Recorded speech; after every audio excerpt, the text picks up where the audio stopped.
Sunday ശാലോമിലേക്ക് സ്വാഗതം. ഞാൻ Jose John Mallikassery. കഴിഞ്ഞ ആഴ്ചകളിലുണ്ടായ ഇന്ത്യയും പാകിസ്ഥാനും തമ്മിലുള്ള വിഷയത്തിൽ, യുദ്ധമെന്ന് വേണമെങ്കിൽ വിശേഷിപ്പിക്കാവുന്ന തലം വരെ പോയ വിഷയങ്ങളിൽ ചുരുക്കം ചില രാജ്യങ്ങൾ പക്ഷം പിടിക്കുകയുണ്ടായി. അതിൽ പാകിസ്ഥാൻ്റെ പക്ഷമാണ് എന്ന് ഉച്ചസ്ഥൈര്യം പ്രഖ്യാപിച്ച 3 രാജ്യങ്ങളാണ്. ഒന്ന് ചൈന തന്നെയാണ്. ചൈന എക്കാലത്തെയും പാകിസ്ഥാൻ്റെ സുഹൃത്ത് എന്നാണ് ചൈന സ്വയം വിശേഷിപ്പിക്കുന്നത്. രണ്ടാമത്തത് ടർക്കിയാണ്. മൂന്നാമത്തത് അസർബൈജാനാണ്. ചൈനയും പാകിസ്ഥാനും തമ്മിലുള്ള അടുപ്പം നമുക്കറിയാം. അതുകൊണ്ട് തന്നെ ചൈന പാകിസ്ഥാൻ്റെ പക്ഷത്താണ്, അതിൽ ന്യായാന്യായങ്ങൾ നോക്കാതെ തന്നെ പാകിസ്ഥാൻ്റെ പക്ഷത്താണ് എന്ന് ചൈന അവകാശപ്പെടുമ്പോൾ നമുക്കതിൽ അതിശയം തോന്നേണ്ട കാര്യമില്ല. പക്ഷേ വാസ്തവത്തിൽ ടർക്കിക്കും ഈ അസർബൈജാനും എന്താണ് സംഭവിച്ചത്? ഇനി ഇന്ത്യയുടെ ഭാഗത്താണെങ്കിൽ റഷ്യ ഉറച്ചു നിന്നു എന്നുള്ളത് ശരിയാണ്. അത്രത്തോളം ഒന്നും ബഹളം ഉണ്ടാക്കിയില്ലെങ്കിലും ഇന്ത്യയുടെ കൂടെ ഉറച്ചു നിന്ന വേറൊരു ശക്തിയുള്ളത് ഇസ്രായേലാണ്. ഇസ്രായേൽ 100% ഇന്ത്യയുടെ പക്ഷത്ത് നിൽക്കുകയും ഇന്ത്യക്ക് ആവശ്യമായ സഹായങ്ങൾ വളരെ സൈലൻ്റായി അവർ നൽകുകയും ചെയ്തു എന്നുള്ളതും ഒരു വസ്തുതയാണ്. ഇപ്പം ഇവിടെ റഷ്യയാണെങ്കിൽ പോലും വോസിഫറസ് ആയിട്ട് ചൈന ചെയ്തതുപോലെയോ ടർക്കി ചെയ്തതുപോലെയോ അസർബൈജാൻ ചെയ്തതുപോലെയോ ഇന്ത്യയുടെ പക്ഷത്താണ് എന്നുള്ള തരത്തിലുള്ള വലിയ പ്രസ്താവനകളൊന്നും നടത്തുകയുണ്ടായില്ല. ഇന്ത്യയുടെ പക്ഷത്താണ് എന്ന് റഷ്യ പ്രഖ്യാപിച്ചു, അത്രമാത്രം. നമ്മളിവിടെ ഇന്ന് ചർച്ച ചെയ്യാൻ ഉദ്ദേശിക്കുന്നത് ടർക്കി എന്ന് പറയുന്ന ഈ സെൻട്രൽ പോയിന്റിൽ നിൽക്കുന്ന രാജ്യത്തെയാണ്. അപ്പോൾ നമ്മളുടെ ഈ ദിവസങ്ങളിലൊക്കെ നമ്മൾ കാണുന്നു, ടർക്കിയും അസർബൈജാനുമായിട്ടുള്ള എല്ലാ ബിസിനസ് ബന്ധങ്ങളും ഇന്ത്യ ഉപേക്ഷിക്കുന്നു. അത്ര വലിയ ബിസിനസ് ബന്ധങ്ങളൊന്നുമില്ല. ടർക്കിയായിട്ട് നമുക്ക് ഏകദേശം ഒരു 10 ബില്യണിൽ താഴെ ബിസിനസ്സുള്ളൂ. ഒരു $8 ബില്യൺ ബിസിനസ്സേ ടർക്കിയുമായിട്ട് നമുക്കുള്ളൂ. ഇമ്പോർട്ട് എക്സ്പോർട്ട്, അതിൽ മെജോറിറ്റിയും എക്സ്പോർട്ടാണ്. 8-6 എക്സ്പോർട്ടാണ്, 2 മാത്രമാണ് ഇമ്പോർട്ട് വരുന്നത്. ബില്യൺ എന്ന് പറഞ്ഞാൽ 100 കോടിയാണെന്ന് മനസ്സിലാക്കണം. ഡോളേഴ്സിലാണ് പറഞ്ഞത്. അസർബൈജാനുമായിട്ട് നമുക്ക് ആകെ ഒരു $3 ബില്യൺ ബിസിനസ് മാത്രമേ ഉള്ളൂ. 2 ബില്യൺ ബിസിനസ് മാത്രമേ ഉള്ളൂ. അതിലും എക്സ്പോർട്ട് തന്നെയാണ് പ്രധാനപ്പെട്ടത്, ഇമ്പോർട്ട് വളരെ കുറവാണ്. അപ്പോൾ നമ്മളിതിൽ ബിസിനസ് നിർത്തുന്നു എന്ന് പറയുമ്പം അവരുടെ ഇമ്പോർട്ടിനെ അത് ബാധിക്കുമെന്നുള്ളത് നേരെ തന്നെയാണ്. പക്ഷേ അവരുടെയും പ്രധാനപ്പെട്ട ഇമ്പോർട്ട് സെൻറ്റർ ഇന്ത്യ അല്ല. നേരെ മറിച്ച് ചില തൊഴിലുമായി ബന്ധപ്പെട്ട ചില വിഷയങ്ങൾ ടർക്കിയുമായിട്ട്, നമ്മളുടെ എയർപോർട്ട് കൺട്രോൾ ചെയ്യുന്ന, എയർപോർട്ടിലെ കാർഗോ കൈകാര്യം ചെയ്യുന്നത് ഒരു ടർക്കി കമ്പനിയാണ്. ആ ടർക്കി കമ്പനിക്ക് 90,000-ഓളം എംപ്ലോയീസ് ഉള്ള വലിയ കമ്പനിയാണ്. അപ്പോൾ ആ കമ്പനിയുടെ ഒരുപാട് രാജ്യങ്ങളിൽ അവർ ഈ കാർഗോ ഓപ്പറേഷൻ ചെയ്യുന്നൊരു കമ്പനിയാണ്. അപ്പോൾ നമ്മളുടെ രാജ്യത്തെ ഏറ്റവും പ്രധാനപ്പെട്ട 15 എയർപോർട്ടുകളിലെ കാർഗോ ഓപ്പറേഷൻ ചെയ്യുന്ന ആ കമ്പനിയെ ഇന്ത്യ ഒഴിവാക്കുകയാണ്. അത് അവരെ സംബന്ധിച്ച് ഒരു വലിയ നഷ്ടമാണ്. എങ്കിൽ പോലും അതിനുശേഷവും ഈ പറഞ്ഞ കാര്യങ്ങളൊക്കെ പറഞ്ഞ ശേഷവും ടർക്കി പറഞ്ഞു, ഞങ്ങൾ പാകിസ്ഥാൻ്റെ കൂടെ നിൽക്കുന്നു, ബിസിനസ് നഷ്ടങ്ങൾ ഞങ്ങൾക്ക് പ്രശ്നമല്ല. പണം നോക്കിയല്ല സുഹൃത്തുക്കളെ സെലക്ട് ചെയ്യുന്നത്, ലാഭം നോക്കിയല്ല സുഹൃത്തുക്കളെ സെലക്ട് ചെയ്യുന്നത്. അപ്പോൾ ഇവിടെ ടർക്കിയെയും അസർബൈജാനെയും സംബന്ധിച്ചുള്ള പാകിസ്ഥാനോടുള്ള ചായ്വ് എന്ന് പറയുന്നത് മതത്തിൻ്റെ പേരിൽ മാത്രമുള്ളതാണ്. പാകിസ്ഥാൻ ഒരു ഇസ്ലാമിക രാജ്യമായതുകൊണ്ട് ഇസ്ലാമിക രാജ്യമായ ടർക്കിയും അസർബൈജാനും എന്തൊക്കെ തോന്നിവാസികൾ പാകിസ്ഥാൻ കാണിച്ചാലും, ഏതൊക്കെ ഭീകരന്മാരെ ചോറ് കൊടുത്ത് പോറ്റിയാലും ടർക്കിയും അസർബൈജാനും പാകിസ്ഥാന്റെ ഭാഗത്ത് നിൽക്കും. മസൂദ് അസർ എന്ന് പറയുന്ന ലോകത്തിലെ എല്ലാവരും തലയ്ക്ക് വിലയിട്ടിട്ടുള്ള ഭീകരൻ പാകിസ്ഥാനിൽ സുഖവാസം അനുഷ്ഠിക്കുന്നു. അദ്ദേഹത്തെ സംരക്ഷിക്കുന്ന പാകിസ്ഥാനെ ഇപ്പോൾ നമ്മൾ തകർത്ത് കളഞ്ഞ തീവ്രവാദികളുടെ പരിശീലന കേന്ദ്രങ്ങൾ വളരെ അത്യാവശ്യമായി പുനർനിർമ്മാണം സ്റ്റാർട്ട് ചെയ്ത് കഴിഞ്ഞു എന്നാണ് പറയുന്നത്. പുനർനിർമ്മിക്കുന്ന പാകിസ്ഥാനെ അൺകണ്ടീഷണലായിട്ട് ടർക്കി സപ്പോർട്ട് ചെയ്യുന്നു എന്നാണ് പറയുന്നത്. അതായത് ന്യായാന്യായങ്ങളല്ല, നമ്മൾ ഒരു കാര്യം ഓരോരുത്തരും ചെയ്യുമ്പോൾ അതിനകത്ത് തങ്ങൾക്ക് എന്താണ് ലാഭം എന്ന് നോക്കിയിട്ട് തന്നെയാണ് ചെയ്യുക. അപ്പോൾ ടർക്കി ഇവരെ സഹായിക്കുമ്പോൾ ടർക്കിക്കുണ്ടാകുന്ന ലാഭം എന്തെന്നാണ് നമ്മളോടൊന്ന് മൈൽഡായിട്ട് അനലൈസ് ചെയ്യുന്നത്. ആ കൂട്ടത്തിൽ അമേരിക്കയുടെ ചെമ്പ് തെളിയുന്നുണ്ടോ എന്നും കൂടി നമുക്കൊന്ന് പരിശോധിക്കാം. ആരാണ് ടർക്കി, എന്താണ് ടർക്കി എന്ന് ആദ്യം പരിശോധിക്കണം. ഒട്ടോമാൻ എംപയർ എന്ന് പറയുന്ന ഒരു വലിയ സാമ്രാജ്യം 1512 മുതൽ അത് കാലിഫേറ്റ് ആയിട്ടാണ് അറിയപ്പെടുന്നത്. കാലിഫേറ്റ് എന്ന് പറഞ്ഞാൽ മുഹമ്മദ് നബിയുടെ പിന്മുറക്കാരായിട്ടുള്ള സുൽത്താനേറ്റുകളെയാണ് കാലിഫേറ്റ് എന്ന് പറയുന്നത്. അപ്പോൾ അവിടെ ഈ ഒട്ടോമാൻ എംപയർ സ്ഥാപിതമായത് 1299 ടർക്കി എന്ന് പറയുന്നത് ഇപ്പോൾ ഏഷ്യ മൈനർ എന്നാണ് അറിയപ്പെട്ടിരുന്നത്. ഈ രാജ്യത്തിൻ്റെ ഒരു ചെറിയ ഭാഗം യൂറോപ്പിലും ബാക്കി ഭാഗം ഏഷ്യയിലുമാണ് പെട്ടിടക്കുന്നത് നമുക്കറിയാം.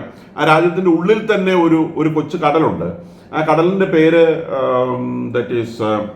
മാർമാറ സീ എന്നാണ്. മാർമാറ സീ എന്ന് പറയുന്ന ഒരു കടല് ഈ ടർക്കിയുടെ ഉള്ളിൽ തന്നെയുണ്ട്.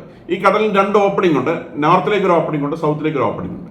ഈ നോർത്തിലേക്കുള്ള ഓപ്പണിംഗ് ബ്ലാക്ക് സീയിലേക്ക് ഓപ്പൺ ചെയ്യുന്നു, സൗത്തിലേക്കുള്ള ഓപ്പണിംഗ് റെഡ് സീയിലേക്ക് ഓപ്പൺ ചെയ്യുന്നു. അപ്പോൾ ഈ മർമാറ എന്ന സീയുടെ ചുറ്റുമാണ് ടർക്കി എന്ന് പറഞ്ഞ രാജ്യം കിടക്കുന്നത്. അപ്പോൾ ഈ മർമാറ സീക്ക് 2 ഓപ്പണിങ്സും ഉണ്ട് എന്ന് പറഞ്ഞാൽ മർമാറ സീ വാസ്തവത്തിൽ ടർക്കിയെ 2ആയിട്ട് ഡിവൈഡ് ചെയ്യുന്നുണ്ട്.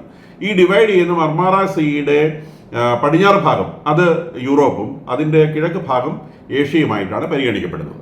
അതുകൊണ്ട് ഈ പ്രദേശത്തെ ഏഷ്യ മൈനർ എന്നാണ് നേരത്തെ വിളിച്ചുകൊണ്ടിരുന്നത്. അത് ടർക്കി എന്ന് പറഞ്ഞൊരു രാജ്യമായി തീരുന്നത് 1924 ബ്രിട്ടൻ ഈ ഓട്ടോമാൻ എംപയറിനെ പൂർണ്ണമായിട്ടും ചവിട്ടി ഒതുക്കി ഡിസോൾവ് ചെയ്ത് കളഞ്ഞതിന് ശേഷം ടർക്കി എന്ന് പറഞ്ഞ ഒരു മതനിരപേക്ഷ രാജ്യം അവിടെ ഉണ്ടാവുകയും വളരെ അഡ്വാൻസ്ഡ് ആയിട്ടുള്ള ഗവൺമെൻറ് അവിടെ ഫോം ചെയ്യുകയൊക്കെ ചെയ്തിട്ടുണ്ട്. അത് ഡീറ്റെയിൽ ചരിത്രത്തിലേക്ക് നമ്മൾ പോകുന്നില്ല. അപ്പോൾ 1299 ഫോം ചെയ്ത ഈ ഓട്ടോമാൻ എംപയർ എന്ന് പറയുന്ന സാധനം അന്ന് സീഡ് ചെയ്യപ്പെട്ടതാണ്. അത് പിന്നീട് വളർന്നു വന്ന് കോൺസ്റ്റാന്റിനോപ്പിൾ എന്ന് പറയുന്ന കിഴക്കൻ റോമൻ സാമ്രാജ്യത്തിന്റെ തലസ്ഥാനമായിരുന്നു കോൺസ്റ്റാന്റിനോപ്പിൾ എന്ന് നമുക്കറിയാം. അത് ഇന്ന് ഇസ്തംബൂൾ എന്നാണ് അറിയപ്പെടുന്നത്. ആ കോൺസ്റ്റാന്റിനോപ്പിൾ 1453 ഈ പറയുന്ന ഓട്ടോമാൻ എംപയർ കീഴടക്കി.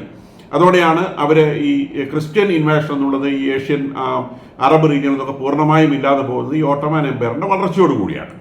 അപ്പോൾ അവിടെ നിന്ന് ഈ കിഴക്കൻ റോമ സാമ്രാജ്യം ഇല്ലാതാവുകയും പിന്നീട് പടിപടിയായി ഇത് വളർന്ന് 1517 ഈജിപ്ത് ആസ്ഥാനമായിട്ടുള്ള മാൽമുക്ക് കാലിഫേറ്റ് എന്ന് പറയുന്ന അന്ന് ഖലീഫമാരായിട്ട് അറിയപ്പെടുന്ന ഈജിപ്ത് ആസ്ഥാനമായി ഭരിക്കുന്ന മാംലുക്ക് സുൽത്താൻമാർ എന്നറിയപ്പെടുന്ന ഒരു കാറ്റഗറി ആയിരുന്നു. അപ്പോൾ ആ മാംലുക്ക് സുൽത്താൻമാരെ ഇവർ പരാജയപ്പെടുത്തിയതോടെ 1517 മുതൽ ഖലീഫ എന്ന് പറയുന്ന സ്ഥാനം, മുഹമ്മദ് നബിയുടെ പിൻഗാമി എന്ന് പറയുന്ന സ്ഥാനം ഈ ഓട്ടോമാൻ എംപയറിന് കിട്ടുകയും ചെയ്തു.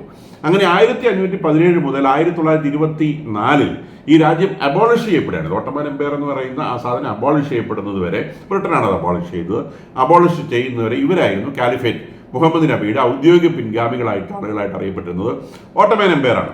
അപ്പോൾ പിന്നീട് അതൊരു ന്യൂട്രൽ രാജ്യമായിട്ട് വരികയും പിന്നീട് ഇപ്പോഴത്തെ ഭരണാധികാരി എർദോഗൻ എന്ന് പറയുന്ന ഇദ്ദേഹം ഒരു മതമൗലികവാദിയാണ്. ഈ മതമൗലികവാദി അധികാരം ഏറ്റെടുത്ത ശേഷം ഞാൻ പഴയ ഓട്ടോമാൻ എംപയർ സ്ഥാപിക്കുമെന്നും അങ്ങനെ ഇസ്ലാമിക ഭരണം ലോകത്തിൽ മുഴുവൻ സ്ഥാപിക്കുമെന്നും മുതലായ അവകാശവാദങ്ങൾ ഇദ്ദേഹം ഉന്നയിച്ചു തുടങ്ങി. അതിൻ്റെ ഭാഗമായിട്ട് ഈ ലോകത്തിലെ ഇസ്ലാമിൻ്റെ മൊത്തം നേതാവാകാനുള്ള അദ്ദേഹത്തിൻ്റെ ഒരു ശ്രമത്തിൻ്റെ ഭാഗമായിട്ടാണ് വാസ്തവത്തിൽ അദ്ദേഹം ഈ ഇസ്ലാമിക രാജ്യമായ പാകിസ്ഥാനെ സപ്പോർട്ട് ചെയ്യുന്നത്. ഇദ്ദേഹം പാലസ്തീൻ വിഷയത്തിൻ്റെ പേരിൽ പലതവണ ഇസ്രായേലുമായിട്ട് വാഗ്വാദങ്ങളിൽ ഏർപ്പെട്ടിട്ടുണ്ട്. സിറിയയിലും ടർക്കിയും ഇസ്രായേലും തമ്മിൽ പലപ്പോഴും അവരുടെ ഐഡിയാസ്, അവരുടെ ഇൻട്രസ്റ്റുകൾ ക്ലാഷ് ആയിട്ടുണ്ട്. ഇസ്രായേൽ ഓരോ തവണ ആക്രമണം നടത്തുമ്പോഴും ടർക്കി ഇസ്രായേലിനെ വാൺ ചെയ്യാറുണ്ട്. ഇസ്രായേൽ അതിന് പുല്ലുവിലയാണ് കൊടുക്കാറെന്നുള്ളത് വേറെ കാര്യം. എങ്കിൽ പോലും ഒരു ഇസ്ലാം ചാമ്പ്യൻ എന്ന നിലയിൽ ഇസ്ലാമിക രാജ്യങ്ങളുടെ വിഷയങ്ങൾ എവിടെ വന്നാലും ചാടിയിറങ്ങി ഇവരിടപെടാറുണ്ട്. അപ്പോൾ ഇവരെ ആത്യന്തികമായിട്ട് സുന്നി മുസ്ലിങ്ങളുടെ ഈ സൗദി അറേബ്യ കുറച്ച് കാലമായിട്ട് ഇത് ഒന്ന് ഒഴിഞ്ഞു കിട്ടിയാൽ മതി, നമുക്ക് ഇതിൻ്റെ തലസ്ഥാനമാവണ്ട എന്നൊരു ചിന്തയിലാണ് സൗദി അറേബ്യയുള്ളത്. അപ്പോൾ ആ ഒഴിഞ്ഞു കിട്ടുന്ന സീറ്റിലേക്ക് കയറിയിരിക്കുവാൻ പലരും ശ്രമിക്കുന്നുണ്ട്. അപ്പോൾ ലോകത്തിലെ തീവ്രവാദികളായ മുസ്ലിങ്ങൾ സൗദി അറേബ്യയുടെ ഈ തീവ്രവാദത്തിനുള്ള പിന്നോട്ടുള്ള പോക്ക് ഒരു താല്പര്യമില്ലാതെയാണ് കാണുന്നത്. അപ്പോൾ അവർക്കൊരു ഒരു തീവ്രവാദിയായിട്ടുള്ള നേതാവ് വേണം. ആ സ്ഥാനത്തിരിക്കാനാണ് ഇറാൻ ശ്രമിക്കുന്നത്. പക്ഷേ ഇറാൻ ഷിയയാണ്. അപ്പോൾ സുന്നികൾക്ക് അത്രത്തോളം ആക്സെപ്റ്റബിൾ ആയിട്ടുള്ള സംഗതിയല്ല. അപ്പോൾ അതുകൊണ്ട് സുന്നികളുടെ നേതാവായി താനിരിക്കാം എന്ന് പറഞ്ഞുകൊണ്ട് എർദോഗൻ പലതവണ വളരെ ഇൻഫ്ലമേറ്ററി ആയിട്ടുള്ള വളരെയധികം മത തീവ്രവാദം രുചിക്കുന്ന പല പ്രസ്താവനകളും ഇദ്ദേഹം പലതവണ നടത്തിയിട്ടുണ്ട്.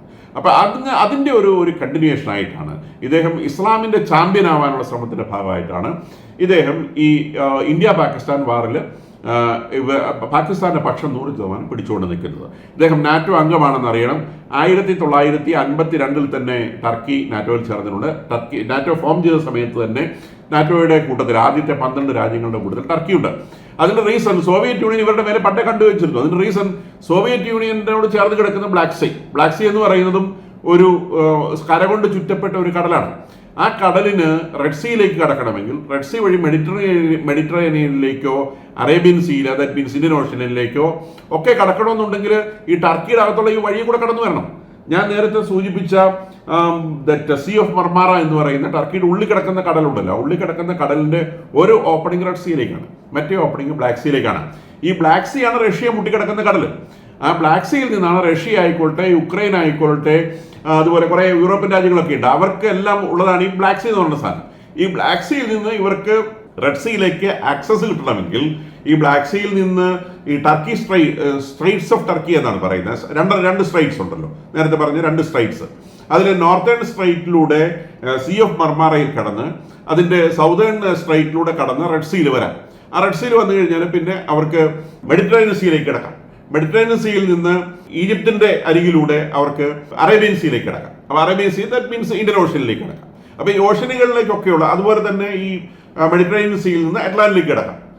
അപ്പോൾ ലോകത്തിലുള്ള എല്ലാ സീയിലേക്കുമുള്ള ആക്സസ് ടർക്കിയിലൂടെയാണ്. So Turkey is so important. 2 കണക്ഷനാണ്, ഒന്ന് റഷ്യയും ഒന്ന് ഏഷ്യയും യൂറോപ്പും തമ്മിലുള്ള കണക്ഷൻ, 2 ഈ ടർക്കി സ്ട്രൈറ്റ്സ് എന്ന് പറയുന്ന 2 കടലുകളുടെ ഇമ്പോർട്ടൻസ്. അപ്പോൾ ഇതിന്റെ സ്ട്രാറ്റജിക് ഇമ്പോർട്ടൻസ് ഉള്ളതുകൊണ്ട് ആദ്യം തന്നെ അമേരിക്ക ഈ ടർക്കിയെ അമേരിക്കയുടെ ഭാഗത്താക്കി വെക്കുകയും റഷ്യ തങ്ങളെ പിടിച്ചടക്കിയേക്കുമോ എന്ന ഭയം കൊണ്ട് ടർക്കി പോയിട്ട് നാറ്റോയിൽ ചേരുകയും ചെയ്തു. അങ്ങനെ നാറ്റോ അംഗമായി. ഈ എർദോഗൻ വന്നതിന് ശേഷം ഇവർ 2 കപ്പലിൽ ചവിട്ടുന്നവരായി. റഷ്യയുടെ ഭാഗത്ത് എല്ലായ്പ്പോഴും ടർക്കിയുണ്ട്. അവർ ഉക്രൈനുമായിട്ട് വഴക്കൊന്നുമില്ല, ഉക്രൈനുമായിട്ട് വളരെ നല്ല സൗഹൃദത്തിലാണ്. ഈ ഉക്രൈൻ്റെയും റഷ്യയുടെയും ഇടയിൽ തങ്ങൾ നിൽക്കാമെന്ന് പലതവണ ഇവർ അവകാശപ്പെടുന്നുണ്ട്. പൊതുവെ ഉക്രൈൻ ഇവരെ വിശ്വാസമില്ലാത്തതുകൊണ്ട് ഉക്രൈൻ ഇവരോട് അടുക്കാറില്ല. പക്ഷേ ഈ ഇറാനുമായിട്ടുള്ള വിഷയങ്ങളിലൊക്കെ ഇറാന്റെ പക്ഷം ചേരുകയും അതുവഴി റഷ്യയുടെ പക്ഷം ചേരുകയും ഒക്കെ ചെയ്യുന്ന ഞാനിന്മേൽ കളി കളിക്കുന്ന എർദോഗൻ എന്ന് പറയുന്ന ഒരു തരത്തിലും വിശ്വസിക്കാൻ കൊള്ളാത്ത ഒരു നേതാവാണ് ദീർഘകാലമായിട്ട് ഈ ടർക്കി ഭരിക്കുന്നത്. ഇദ്ദേഹത്തിന് വലിയ എതിർപ്പ് ടർക്കിയിൽ നേരുന്നുണ്ട്.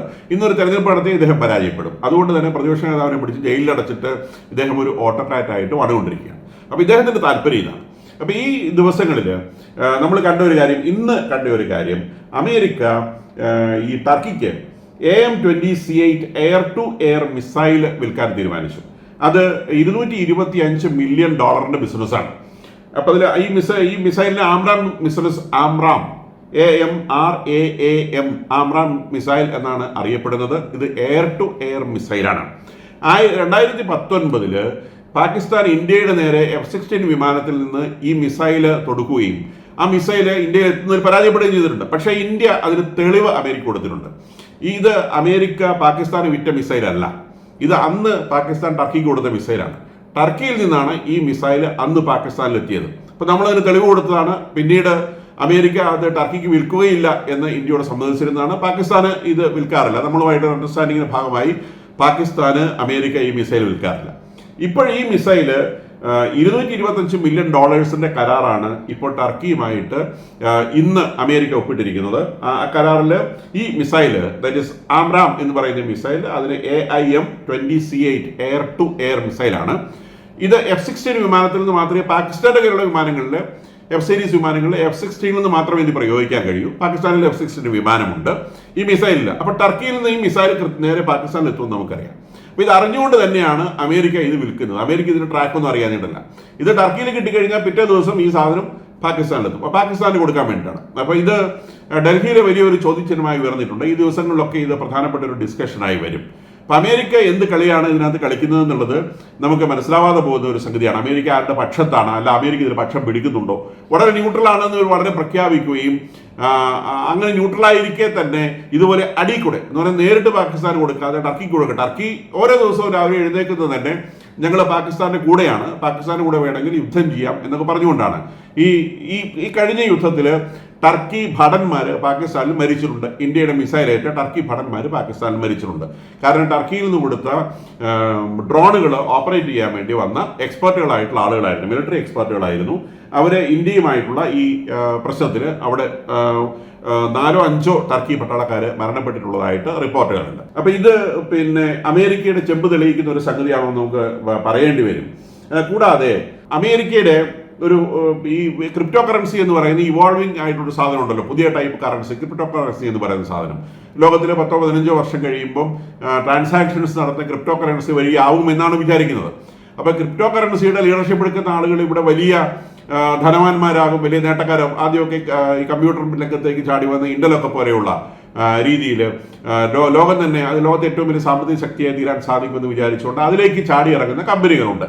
അങ്ങനെയുള്ള അമേരിക്കൻ കമ്പനിയുടെ പേരാണ് വേൾഡ് ലിബർട്ടി ഫൈനാൻഷ്യൽ. ഈ വേൾഡ് ലിബർട്ടി ഫൈനാൻഷ്യലിന്റെ 60% ഓഹരികളും ട്രംപിന്റെ മക്കളായ എറിക്, ഡൊണാൾഡ് ജൂനിയർ, മരുമകനായ ജാറേഡ് കുഷ്ണർ എന്ന് പറയുന്ന 3 പേരുടെ കയ്യിലാണ്. ഇവരെ 3 പേരും നമ്മളുടെ ഈ ഓപ്പറേഷൻ സിന്ദൂർ നടക്കുന്നതിന് അല്ലെങ്കിൽ കാശ്മീർ പ്രശ്നം നടക്കുന്നതിന് ഏകദേശം 1 മാസം മുൻപ് പാകിസ്ഥാൻ ഇസ്ലാമാബാദ് വിസിറ്റ് ചെയ്തിട്ടുണ്ട്. ഇവരെ നയിച്ചുകൊണ്ട് വന്ന ആള് സക്കാറി വിറ്റ്കോഫ് എന്ന് പറയുന്ന വിറ്റ്കോഫിന്റെ മകനാണ്. വിറ്റ്കോഫിന്റെ മകനാണ് ലീഡ് ചെയ്ത് കൊണ്ടുവന്നത്. അപ്പോൾ അതിനകത്ത് വന്നത് എറിക് ഡൊണാൾഡ് ജൂനിയർ. ഇത് രണ്ടും ഡൊണാൾഡ് ട്രംപിന്റെ മക്കളാണ്. ജറേഡ് കുഷണർ എന്ന് പറഞ്ഞാൽ ഡൊണാൾഡ് ട്രംപിന്റെ മരുമകനാണ്. ഏറ്റവും കൂടുതൽ ഡൊണാൾഡ് ട്രംപിനെ ഇൻഫ്ലുവൻസ് ചെയ്യുന്നതും അദ്ദേഹത്തെ സ്വാധീനിക്കുന്നതുമായിട്ടുള്ള ആള് ഈ ജറേഡ് കുഷണർ എന്ന് പറയുന്ന ആളാണ്. He's a ജിയു.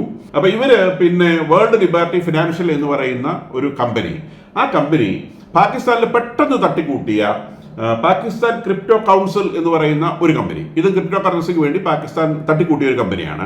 ഈ കമ്പനിയുമായിട്ട് സംസാരിക്കാൻ വേണ്ടി ഇവർ പാകിസ്ഥാനിൽ വരികയും ഇവർ പാകിസ്ഥാനിൽ ചർച്ച നടത്തിയത് മുഖ്യമായും ആസിം മുനീർ എന്ന് പറയുന്ന പാകിസ്ഥാന്റെ മിലിറ്ററി ഭരണാധികാരിയുമായിട്ടാണ്. ഇതിപ്പോൾ അമേരിക്കയിലും വലിയ പ്രശ്നമായി തീർന്നിരിക്കുകയാണ്, ഡൽഹിയിലും വലിയ പ്രശ്നമായി തീർന്നിരിക്കുകയാണ്. എന്നാൽ ഫസ്റ്റ് ന്യൂസാണ് ആദ്യം ഈ ന്യൂസ് റിവീൽ ചെയ്തത്. പിന്നെ ടൈംസ് ഓഫ് ഇന്ത്യ ഈ ന്യൂസ് വളരെ ഡീറ്റെയിൽഡ് ആയിട്ട് വർക്ക് ചെയ്ത് അവരാണ് ഈ കൂടുതൽ ആളുകളുടെ പേരുകളൊക്കെ പുറത്തു കൊണ്ടുവന്നത്, ആരൊക്കെയാണ് വന്നത്, എന്നാണ് വന്നത്, ഇവർ ആസിം മുനീറിനെ ഏതൊക്കെ സമയത്ത് എവിടെയൊക്കെ വെച്ച് കണ്ടു, ഇങ്ങനത്തെ ഡീറ്റെയിൽസ് ഒക്കെ കൊണ്ടുവന്നുള്ളത് ടൈംസ് ഓഫ് ഇന്ത്യ ഇന്റർനാഷണലാണ്. ഇപ്പം ഇത് പിന്നെ എല്ലാതരം ന്യൂസ് മാധ്യമങ്ങളിലും ഈ വാർത്ത പരക്കുന്നുണ്ട്. അപ്പൊ ഇവര് ഇവിടെ വരികയും ഈ അസിം മുനീറുമായിട്ട്, എന്താണ് അസിം മുനീറുമായിട്ട് ഡീലിംഗ്? നമ്മളിപ്പോൾ രാജ്യത്ത് വന്ന് ബിസിനസ് നടത്തുകയാണെങ്കിൽ അതിനകത്ത് ഫിനാൻസ് മിനിസ്റ്ററെ കാണുന്നു, അല്ലെങ്കിൽ അവിടുത്തെ സെൻട്രൽ ബാങ്കിന്റെ ഗവർണർമാരെ കാണുന്നു. അല്ലാതെ ഈ അസിം മുനീർ എന്ന് പറയുന്നത് പട്ടാള മേധാവിയുമായിട്ട് ഇവർക്ക് എന്താണ് വിഷയം? ഇതാണ് ഇതിനകത്തെ പ്രധാന ചോദ്യചിഹ്നമായി വരുന്നത്. ഇന്ത്യയെ സംബന്ധിച്ചും ഇത് വലിയ ഒരു ചോദ്യമാണ്. കാരണം ഇന്ത്യ അമേരിക്കയുമായിട്ടുള്ള ബന്ധങ്ങൾ വളരെയേറെ ശക്തിപ്പെടുത്തി കൊണ്ടുവരുന്ന സാഹചര്യത്തിൽ ഇത്തരം വാർത്തകൾ പുറത്തു വരുന്നത് ഈ ബിലാറ്ററൽ റിലേഷന് വലിയ പ്രശ്നം ഉണ്ടാക്കും എന്നുള്ളത് നിശ്ചയമായും ഉറപ്പാണ്. കൂടാതെ ട്രംപ് കാശ്മീർ വിഷയം പബ്ലിസൈസ് ചെയ്യാൻ വേണ്ടി ഈ ദിവസങ്ങൾ ശ്രമിച്ചു എന്നുള്ളത് ഒരു വസ്തുതയാണ്. കാരണം ഓപ്പറേഷൻ സിന്ദൂറിൽ കാശ്മീർ വിഷയം അതൊരു ബിലാറ്ററൽ ഇഷ്യൂ ആണ് എന്ന് നമ്മൾ എപ്പോഴും പറയുന്ന ഈ വിഷയം പബ്ലിക് പ്ലാറ്റ്ഫോമുകളിൽ പറയാൻ നമ്മൾ ഒരിക്കലും തയ്യാറാവാറില്ല. ഇതെപ്പോഴും UN ഉന്നയിച്ചുകൊണ്ടിരിക്കുന്ന ടർക്കി പോലത്തെ രാജ്യങ്ങളാണ്. അതുപോലെ എന്തെങ്കിലും വിഷയം വരുമ്പം അതിനെ ഒതുക്കി കൊടുക്കുന്നത് ചൈനയാണ്. അതിന്റെ വീറ്റോ പവർ ഉപയോഗിച്ച് ചൈന ഒതുക്കി കൊടുക്കും. എല്ലാ പ്രാവശ്യവും ടർക്കിക്ക് എപ്പോഴൊരു പ്ലാറ്റ്ഫോം കിട്ടുന്നു ആ അവസരങ്ങളിലൊക്കെ ടർക്കി ഇതിനെ ഇന്റർനാഷണലൈസ് ചെയ്യാൻ വേണ്ടിയുള്ള ശ്രമം നടത്തും. ഇപ്പോൾ ഇതിനെ ഇന്റർനാഷണലൈസ് നടത്താനുള്ള ശ്രമമാണോ ട്രംപിന്റെ ഭാഗത്തുനിന്നുണ്ടായത്? കാരണം അദ്ദേഹം കാശ്മീർ ഇഷ്യൂവിൽ മീഡിയേറ്റർ ആകാം എന്ന് അവിടെ പ്രഖ്യാപിക്കുകയുണ്ടായി. കാരണം അത് ഇന്റർനാഷണലൈസ് ചെയ്യുവാനുള്ള അല്ലെങ്കിൽ ഇന്റർനാഷണൽ പ്ലാറ്റ്ഫോമുകളിൽ ഡിസ്കഷൻ ആക്കാനുള്ള ഒരു സൂത്രമാണ് അവിടെ നടന്നതെന്ന് നമ്മൾ ന്യായമായും സംശയിക്കുന്നുണ്ട്. ഇത് അസിം മുനീറിന് ഇതിനകത്ത് കൈയുണ്ടോ ഇല്ലയോ എന്നുള്ളത് ഇന്ത്യയെ സംബന്ധിച്ച് വലിയ ഒരു ചോദ്യചിഹ്നമാണ്. അപ്പം ഇത്തരം വിഷയങ്ങൾ ഈ ദിവസങ്ങളിൽ സംഭവിച്ചിട്ടുണ്ട്. ഇത് വളരെ പ്രധാനപ്പെട്ട വാർത്തയാണ്.